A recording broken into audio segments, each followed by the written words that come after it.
internautes Mak TV Sénégal, bonjour et bienvenue dans les brèves d'information que nous allons démarrer avec Batu Plus. Cheikh Yérim Seck sera édifié sur son sort. Aujourd'hui, un accord a été trouvé entre le doyen des juges et ses avocats, selon les informations de Libération Online.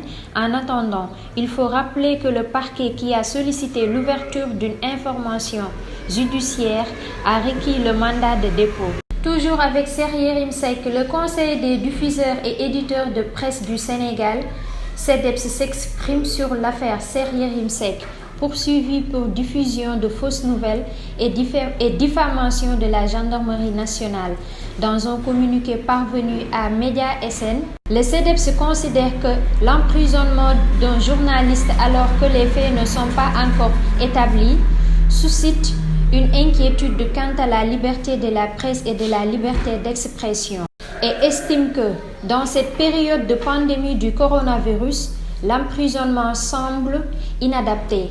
Le document qui pointe l'arsenal juridique sénégalais révèle de nombreuses dispositions attentatoires à la liberté de la presse et de la liberté d'expression, comme la diffusion de fausses nouvelles, la diffamation, le secret défense, la fermeture administrative d'un organe de presse, etc. Par conséquent, souligne le CDEPS, cette situation pose encore aujourd'hui la nécessité de la dépénalisation ou déprisonnalisation des délits de presse. L'emprisonnement du journaliste Cheikh Yérim Seck serait un acte d'un autre âge dans une société démocratique. Le CDEPS exige la libération immédiate de Cheikh Yérim Seck pour qu'il puisse comparaître libre devant un tribunal en cas de jugement, demande le Conseil. Toujours du coronavirus, la maladie du coronavirus continue sa progression au sein du ministère de l'Intérieur et de la Sécurité publique. En effet, après un membre du cabinet du ministre Aly Ngouille Ndiaye dimanche dernier, Seneweb a appris que d'autres personnes, on parle d'une dizaine, ont également été testées positives entre lundi et mardi.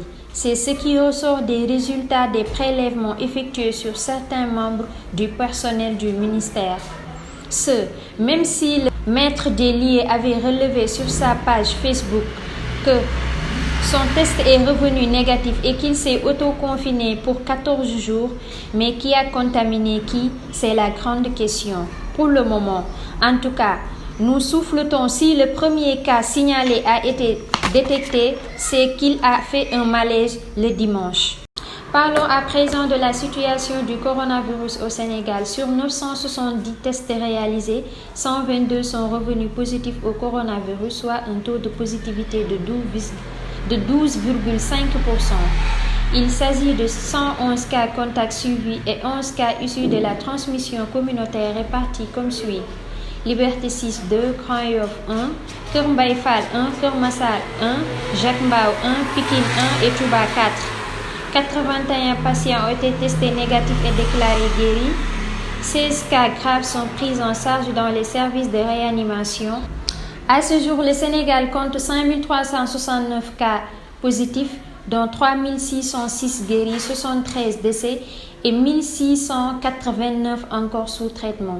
Terminons avec la reprise des vols intérieurs. Le ministère du Tourisme et des Transports aériens a mis en profit son séjour pour visiter l'aéroport de Ziguinchor, ainsi que tous les compartiments. L'objectif cherché est de voir ensemble les voies et les moyens pour continuer de mettre les passagers dans de bonnes conditions lors de leur passage au sein de la plateforme.